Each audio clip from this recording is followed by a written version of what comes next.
The idea for the mashup of visual styles, it came right out of the core concept for the game. Once you start throwing things together from 80 years of history, you're going to have stylistic inconsistencies. Once you've got a mashup from a thematic standpoint, it didn't take a super genius to say, hey, let's do that visually too. We have about 5 different art styles in the game. There is that inspired by feature films, classical, beautiful look. There is the short subject look in the 2D platforming sections.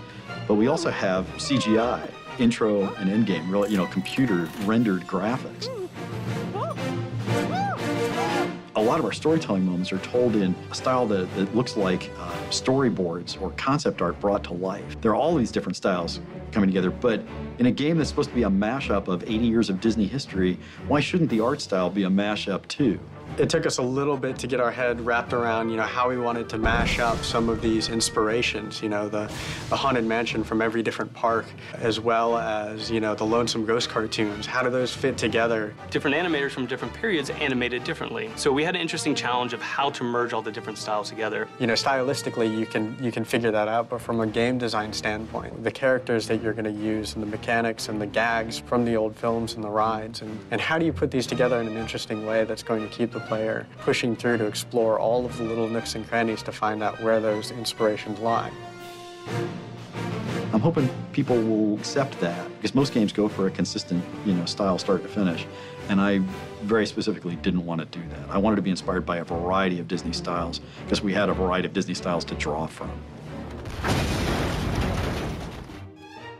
My favorite thing about the visual design is how beautiful each of the individual elements is, and how well they actually do fit together. Our story sequences really do look like Mary Blair's art brought to life, and our CGI cinematics, they're really powerful.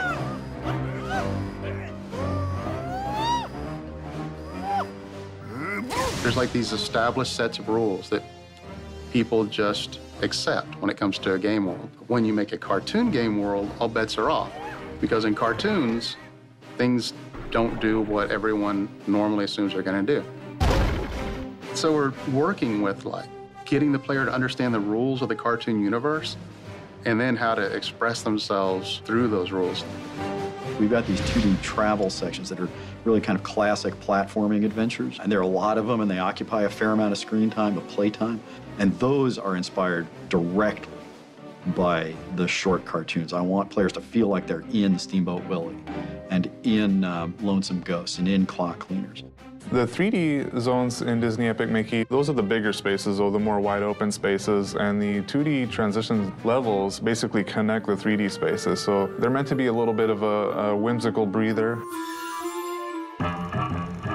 Those have a really cool animated style that works well in our kind of re-envisioning and revitalization of some of these characters. You're gonna have black and white characters next to color characters. You're gonna have animatronics next to character costumes that are all moth-eaten, and kind of decrepit looking. You're gonna have musical styles from 1928 all the way up to today. But as long as the player enjoys looking at it, enjoys traversing it, has some fun, gets to interact. If we hit all those things, I think we've got a good level. The games that are most successful are the ones that come closest to that picture I had in my head when I started. And this one, it was a pretty modeled picture. That's all I can say. I really just approached this more as a DJ spinning records, taking 2 tunes that don't belong together.